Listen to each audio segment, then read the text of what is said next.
Hello, I'm doing a video on a 2015 Ford Focus misfire on cylinder 2. The car's got 62,018 miles on it. This is a cold start actually, so it just kind of came down a little bit. You can kind of see it, the RPMs kind of jiggle up there. Yeah, it's a P0302 code. I haven't done anything yet to it. I'm actually going back to get it fixed. Hopefully that's the case. I'm going to try to switch out a spark plug and a coil pack, or just determine it's just a coil pack.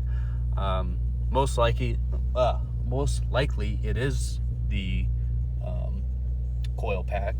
And I actually just to show you kind of what noise it's giving me. Kind of sounds like it's got a cam.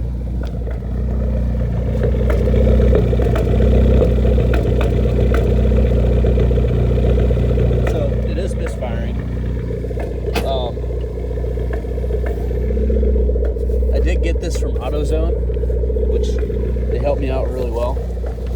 So yeah, these are the codes that popped up. P0302 code 2, misfire detected, random misfire. So yeah, it could definitely be the coil pack. So I'm hoping to get that fixed here sometime soon. Yeah, hopefully we can get that taken care of. That way I'll be on my way. So this is a video. I'll give you an update when I get it done.